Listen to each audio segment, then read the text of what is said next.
연말 연초에 약속은 엄청 많고 명절까지 있어서 살은 엄청 많이 쪘는데 나이 들어서 살은 안 빠지고 너무 스트레스죠. 이 영상을 시청하시는 90%의 분들은 제가 오늘 말씀드리는 4가지만 하면 2주에 2kg에서 5kg, 한 달에 5kg에서 10kg는 빠집니다. 이거는 제가 지금까지 100명 가까운 분을 직접 코칭하고 챌린지하면서 관찰한 결과예요. 저도 30대 중반이 넘어가면서 굶기도 해보고 지방만 먹어보고 했는데 살이 진짜 안 빠지는 거예요. 5년 동안 저탄고지, 키토제닉, 카니보어 별거 다 해봤는데 살이 잠깐 빠졌다가 오히려 계속 더 찌는 거예요. 그러다가 제가 다이어트는 이렇게 하는 거구나 깨닫고 한 달 반 만에 10kg가 빠졌습니다. 그리고 1년이 넘은 지금 이렇게 유지 중이고요. 저는 더 이상 음식의 강박에 벗어나서 가끔 먹고 싶은 것도 먹고 하는데 살이 잘 안 찌고 좀 쪘더라도 이제는 쉽게 뺄 수 있습니다.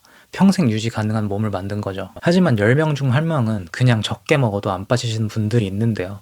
이런 분들은 위고비 마운저로도 소용없고 최대한 굶어서 쥐어짜도 많이 안 빠집니다. 이런 분들은 어떻게 살을 빼야 하는지에 대한 영상은 다음 영상에서 설명드릴게요. 오늘 영상은 무조건 빠질 수밖에 없는 90%의 분들을 위한 영상입니다. 다이어트는 정확한 방법이 있고 막상 해보면 정말 쉬운데 버터니, 카니보어니 어떤 특별한 비법이 있을 거라고 집착해서 많은 분들이 자꾸 실패하시더라고요. 그러면서 살이 안 빠진다며 한 달 20만 원씩 하는 PT 컨설팅 받고요. 그냥 제가 말씀드리는 대로만 해보세요. 영상 보고 따라하시기 어려우시면 제가 일자별로 상세한 준비물까지 적어놓은 가이드북 보시거나 무료로 2주 챌린지도 운영하고 있으니까 그냥 그대로 따라하셔도 됩니다. 이거 하시고 인생이 바뀌었다는 분들도 많아요. 스스로 몸이 바뀌는 게 체감되고 내 몸을 관리할 줄 알게 되니까 깨닫게 되는 거죠. 굶거나 억지로 참는 다이어트가 아니라서 생각보다 엄청 쉬워요. 그리고 평생 하는 것도 아니고 딱 4주만 해서 치료되고 나면 그 다음부터는 가끔 먹고 싶은 것도 먹고 스스로 유지 관리하면서 다이어트해서 해방되는 거예요. 첫 번째, 잘 자기.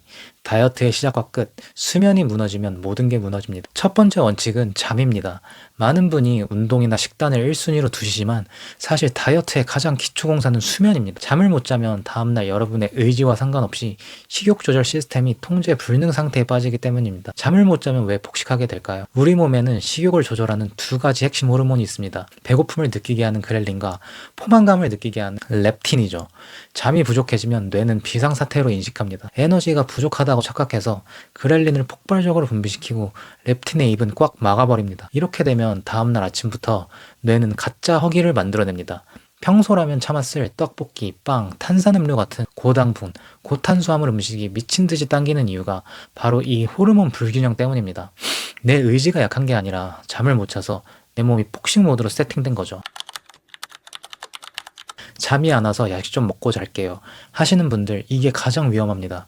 우리가 야식을 먹고 바로 잠들면 뇌는 쉬고 싶어 하지만 위장과 간 같은 장기들은 음식물을 소화하느라 밤새 중노동을 해야 합니다. 장기가 쉬지 못하면 뇌는 깊은 잠에 들지 못하고 얕은 잠만 자게 됩니다. 결국 수면의 질이 엉망이 된 채로 아침을 맞이하면 몸은 천근만근인데 호르몬은 다시 폭주합니다.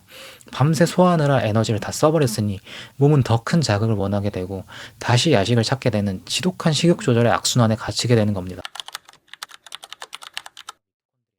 반대로 양질의 수면을 취하면 우리 몸은 최고의 지방 소각장이 됩니다. 밤 10시에서 새벽 2시 사이 깊은 잠에 빠졌을 때 성장 호르몬이 펑펑 쏟아져 나오기 때문입니다. 어른에게 성장 호르몬은 회복과 연소의 호르몬입니다. 손상된 근육을 재생하고 체내에 쌓인 지방을 에너지원으로 꺼내 써서 자는 동안 살이 빠지는 마법을 부립니다. 또한 수면은 우리 세포의 발전소인 미토콘드리아를 청소하고 활성화하는 시간입니다. 잠을 잘 자야 미토콘드리아가 쌩쌩하게 돌아가면서 대사 효율을 높여줍니다. 미토콘드리아가 건강해야 똑같이 움직여도 에너지를 더 잘 태우는, 즉 살이 안 찌는 체질이 될 수 있습니다. 잠을 잘 자기 위해 오늘부터 당장 이 2가지만 실천해보세요. 첫째, 카페인 통제. 다이어트 기간만큼은 커피를 아예 끊어보시는 것을 추천하지만 도저히 어렵다면 무조건 10시 이전에만 딱 한 잔만 드세요. 카페인은 생각보다 몸에 오래 남아서 여러분의 뇌가 깊은 휴식으로 들어가는 것을 방해합니다. 수면의 질이 떨어진다면 마그네슘과 칼슘을 챙겨 드세요. 마그네슘은 긴장된 근육을 이완시키고 칼슘은 수면 유도 호르몬인 멜라토닌 합성을 돕습니다. 자기 전 이 영양소들을 챙기는 것만으로도 훨씬 깊고 편안한 잠을 잘 수 있습니다. 기억하세요. 다이어트의 기본은 잘 자서 다음날 안정적인 식욕 상태를 만드는 것입니다. 오늘 밤부터는 스마트폰을 내려놓고 여러분의 몸이 스스로 지방을 태울 시간을 선물해 주세요. 두 번째 원칙은 금기 음식 4주 끊기입니다. 혹시 그럼 그렇지 그냥 먹지 말라는 거네 라고 생각하신 분들 절대 아닙니다. 반드시 자연스러운 포만감을 가져가야지 평생 지속 가능한 다이어트를 할 수 있습니다. 닭가슴살, 고구마, 야채만 먹으라는 것도 아닙니다. 이 부분은 뒤에 나옵니다. 우선 금기 음식을 반드시 딱 4주만 끊는 게 더 중요해서 먼저 설명드리는 겁니다. 이건 단순히 살을 빼기 위한 식단이 아니라 고장난 대사 시스템을 고치는 집중 치료 기간입니다. 왜 4주일까요? 우리 몸의 세포가 인슐린에 다시 민감하게 반응하고 설탕에 중독된 입맛이 완전히 새로 태어나는데 필요한 최소한의 시간이 바로 4주이기 때문입니다.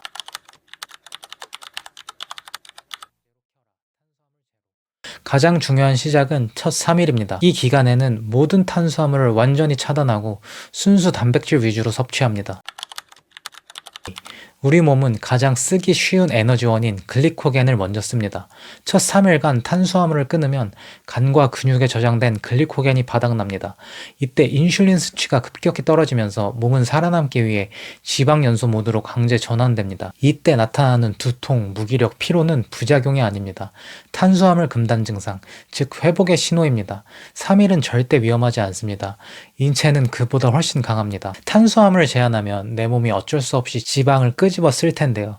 문제는 대사 유연성에 떨어져 있는 몸은 처음부터 지방을 못 씁니다. 그러면 몸에 있는 근육을 끄집어 쓰게 되는 겁니다. 그래서 그런 분들은 살 빼겠다고 탄수화물을 제한하면 근육이 빠지게 됩니다.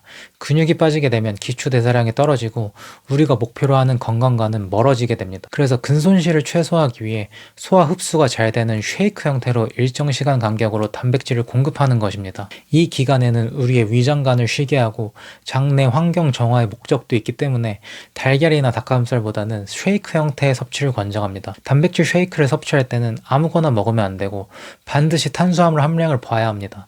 생각보다 많은 분들이 탄수화물에 너무 많이 포함된 단백질 쉐이크를 드시더라고요. 탄수화물이 8g 이하인 제품들로만 드시고 웬만하면 아스파탐 같은 인공 감미료가 포함된 단백질 쉐이크는 피하시는 게 좋습니다. 추천하는 제품은 설명란에 링크로 달아둘게요. 단백질 쉐이크가 부담되시면 100% 루핀 콩으로 만든 루핀 가루도 훌륭한 대안이 됩니다. 루핀 볶음 분말은 우유에 타 먹으면 그냥 미숫가루 똑같은데 순탄수가 5g이고 식이섬유가 14g이나 돼서 단백질 쉐이크보다 포만감이 훨씬 좋습니다. 3일간 스위치를 켰다면 이제는 안정화 단계입니다. 4일차부터는 하루 딱 한 끼만 정제되지 않은 탄수화물을 허용합니다. 섭취 제한, 하루 총 탄수화물 양은 밥 반 공기로 제한합니다. 빵, 면, 떡은 절대 안 됩니다. 현미, 귀리, 곤약밥 같은 양질의 탄수화물 위주로 드세요. 혈당을 천천히 올려서 인슐린 폭주를 막아야 하기 때문입니다. 그리고 정제 탄수화물은 미토콘드리아의 정상적인 활동을 방해해서 살이 잘 안 빠지는 체질로 만듭니다. 많은 분이 놓치는 게 바로 양념입니다. 고추장, 데리야끼 소스, 케첩에는 생각보다 엄청난 양의 설탕이 들어있습니다. 4주 동안은 소금, 후추, 올리브유, 식초 위주의 천연 양념만 사용하세요. 식욕이 좀 잡히는 것 같다 싶으면 알룰로스는 조금씩 드셔도 됩니다. 아예 단 거 못 먹어서 스트레스 받아서 한꺼번에 터지는 것보다 나만의 맛있는 식단을 구성하는 것도 평생 유지를 위한 좋은 전략입니다. 특히 단 거 못 참는 여성분들은 제가 강력 추천드리는 것은 허쉬 코코아 100% 분말에 알룰로스 좀 섞어서 물 조금 첨가해서 되직하게 만들어주고 얼리면요, 그냥 초콜릿 같습니다. 이렇게 똑똑하게 간식을 끊는 방법을 터득해야 돼요. 치료 기간에는 다음에 5가지를 완벽하게 차단해야 합니다. 정제 탄수화물, 설탕, 밀가루, 대사 독소의 주범입니다. 나쁜 지방, 튀긴 음식, 가공류, 염증을 유발해 미토콘드리아를 병들게 합니다. 짠 음식, 너무 짠 음식은 뇌의 보상 체계를 자극해서 가짜 허기를 유발하고 수분을 붙잡아 둡니다.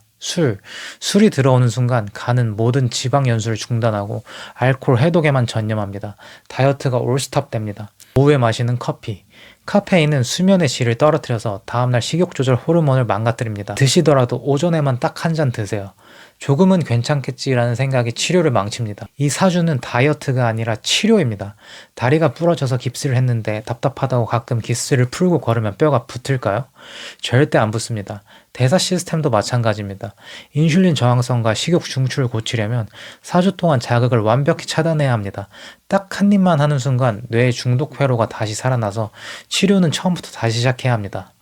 딱 4주만 참으세요. 치료가 끝나 대사가 정상화되면 그때부터는 가끔 먹고 싶은 것을 먹어도 스스로 관리할 수 있는 몸이 됩니다. 하지만 지금은 아닙니다. 지금은 오직 내 몸을 고치는 것에만 집중하세요. 그럼 뭘 먹어야 할까요? 세 번째 원칙은 무엇을 어떻게 얼마나 먹느냐의 문제입니다. 단순히 칼로리 숫자를 줄여서 굶는 게 목적이 아닙니다. 우리 몸의 대사 시스템을 결정하는 장내 환경을 청소하고 에너지를 태우는 핵심인 미토콘드리아를 정상화하는 것이 진짜 목표입니다. 왜 장내 환경이 좋아야 살이 잘 빠질까요? 우리 장 속에는 수십조 마리의 미생물 생태계, 즉 마이크로바이옴이 살고 있습니다. 어떤 균이 우세하느냐에 따라 내 몸이 지방을 저장하는 체질인지 에너지를 채우는 체질인지가 결정됩니다. 가공식품과 당분을 즐기면 유해균이 늘어나서 영양분을 과도하게 흡수하고 염증을 일으켜 대사를 방해합니다. 반면 야채의 풍부한 식이섬유를 먹고 자란 유익균은 단세 지방산을 만들어냅니다. 이 물질은 혈당을 안정시키고 지방 분해 호르몬을 촉진하며 인슐린 민감도를 높여줍니다. 즉 야채를 먹는 것은 살이 빠지는 화학적 토대를 만드는 과정입니다. 세포 속에는 우리가 먹은 영양분을 태워 에너지로 바꾸는 발전소, 미토콘드리아가 있습니다. 우리가 먹은 음식이 체지방으로 쌓이지 않고 바로 타버리려면 이 발전소가 쌩쌩하게 돌아가야 합니다. 여기서 단백질과 야채는 연료와 도구의 완벽한 찰떡 궁합을 보여줍니다. 단백질은 연료입니다. 단백질은 미토콘드리아가 에너지를 만들기 위해 먹어야 하는 가장 질 좋은 먹이입니다. 단백질이 부족하면 발전소는 가동을 멈추고 연소되지 못한 영양분은 고스란히 지방 창고로 보내집니다. 단백질은 미토콘드리아가 가장 많이 분포된 근육을 지켜주는 핵심 성분이기도 하죠. 야채는 칼날입니다. 아무리 좋은 연료가 들어와도 덩어리가 너무 크면 미토콘드리아가 흡수할 수 없습니다. 이때 야채 속 비타민과 미네랄이 등장합니다. 이들은 단백질을 미토콘드리아가 먹기 좋게 아주 잘게 잘라주는 날카로운 칼날 역할을 합니다. 야채 없이 단백질만 먹는 것은 땔감만 잔뜩 쌓아두고 도끼가 없어 불을 지피지 못하는 것과 같습니다. 얼마나 먹어야 하나요? 라고 묻는 분이 많습니다. 정답은 배불리 드셔도 된다입니다. 단 조건은 순수 단백질과 야채여야 한다는 것입니다. 우리 몸에는 지방 창고와 당질 창고가 따로 있습니다. 우리를 폭식하게 만드는 건 설탕 범벅인 양념이나 입맛을 돋구는 비계 같은 지방입니다. 하지만 양념 없는 백숙 같은 순수 단백질만 먹는다고 생각해보세요. 우리 뇌는 단백질이 충분히 들어오면 자연스럽게 이제 그만 먹어라는 신호를 보내고 여러분은 자연스럽게 수저를 내려놓게 될 겁니다. 양에 얽매이지 말고 충분히 드세요. 탄수화물은 퀄리티가 전부입니다. 떡이나 빵 같은 정제 탄수화물은 미토콘드리아의 과부하를 줍니다. 대신 현미, 귀리 같은 양질의 탄수화물을 하루 최대 반 공기까지만 드세요. 이는 뇌가 쓸 최소한의 연료만 공급하여 몸이 지방을 계속 태우도록 유도하는 최적의 양입니다. 평생 이렇게 어떻게 먹어라고 걱정하지 마세요.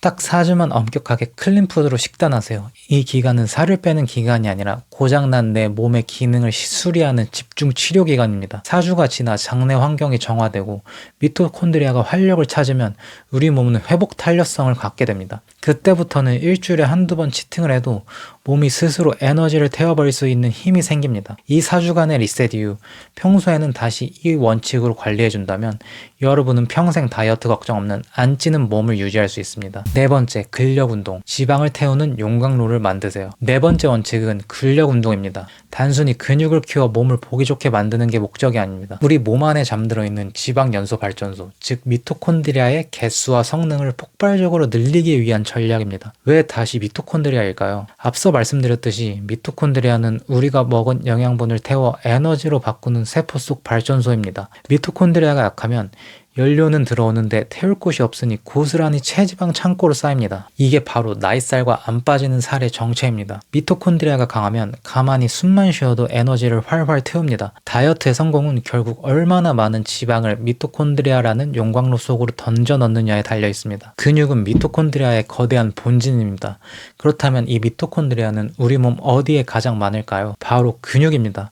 근육은 우리 몸에서 에너지를 가장 많이 쓰는 기관이기 때문에 근육 세포 하나하나에는 수천 개의 미토콘드리아가 밀집되어 있습니다.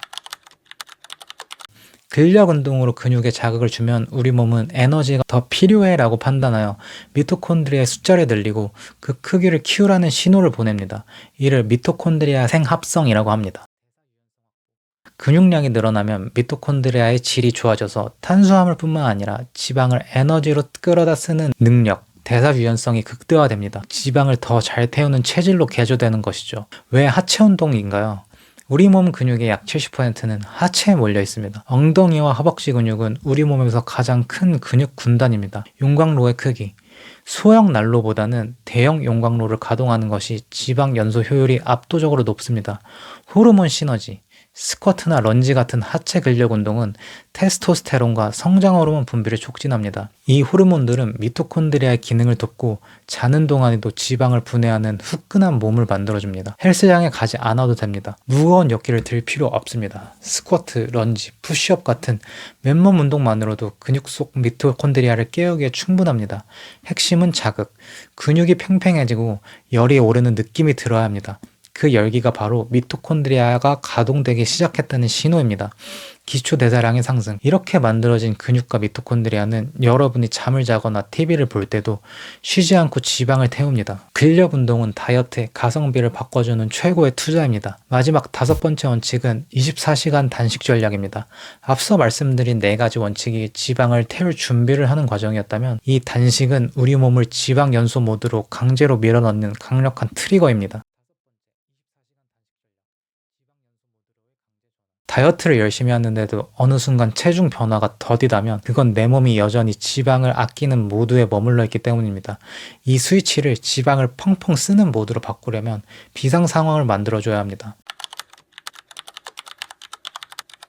본격적인 24시간 단식에 앞서 우리가 평생 가져가야 할 기본 습관은 최소 14시간 공복입니다. 방법은 정말 쉽습니다.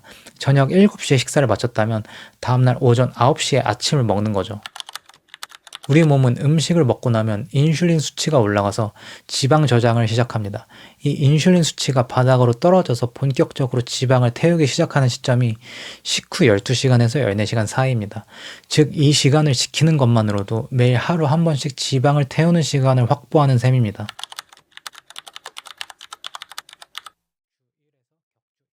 하지만 진짜 강력한 한방은 일주일에 한 번 혹은 격주에 한 번 수행하는 24시간 단식입니다. 근육 사이사이 지방 제거. 우리 몸은 간에 저장된 당분을 다 써야만 지방을 꺼내 쓰기 시작합니다. 보통 18시간이 넘어가면 간의 글리코겐이 거의 바닥나고 이때부터 몸은 비상용 비축분인 체지방과 근육 사이사이 낀 미세한 지방까지 탈탈 털어서 에너지로 쓰기 시작합니다. 평소 클린하게 먹어도 살이 안 빠졌던 분들은 이 기회의 창이 열렸을 때 지방을 끄집어내야 합니다. 공복이 24시간에 가까워지면 우리 세포는 자가 포식을 시작합니다. 세포 안의 노폐물과 쓰레기 단백질을 스스로 잡아먹어 에너지로 재활용하고 염증을 줄여줍니다. 몸이 안팎으로 깨끗해지고 미토콘드리아의 효율이 극대화되는 시간입니다. 단식일의 승부수, 최대한 움직이세요. 많은 분이 단식 중에는 기운이 없으니 누워있어야 한다고 생각합니다. 하지만 반대입니다. 단식이야말로 가장 많이 움직여야 하는 날입니다. 외부에서 들어오는 에너지가 0인 상태에서 운동을 하면 몸은 어쩔 수 없이 내 몸의 지방을 더 빠른 속도로 연소시킬 수밖에 없습니다. 특히 이때 하는 근력 운동은 AMPK라는 대사조절 효소를 활성화해서 미토콘드리아가 지방을 에너지로 바꾸는 속도를 수배나 높여줍니다. 막상 해보시면 배고픔은 파도처럼 왔다 갈 뿐입니다. 그 파도를 넘기고 운동까지 마치고 나면 오히려 머리가 맑아지고 몸이 가벼워지는 지방 연소 모드의 쾌감을 느끼실 수 있을 거예요. 지금까지 말씀드린 5가지 원칙을 정리해 보겠습니다. 첫 번째, 잘 자기, 호르몬과 미토콘드리아의 회복. 두 번째, 금기 음식 사주 끊기, 대사 시스템의 수리. 세 번째, 단백질 야채 식단, 장내 환경 개선과 연료 공급. 네 번째, 근력 운동, 지방을 태우는 용광로. 다섯 번째, 24시간 단식 전략, 지방 연소 모드로의 강제 전환. 이 5가지는 하나하나가 과학이고 연결되었을 때 강력한 시너지를 냅니다. 다이어트는 굶어서 나를 괴롭히는 과정이 아니라 고장난 내 몸을 고쳐서 스스로 관리할 줄 아는 몸으로 만드는 과정입니다.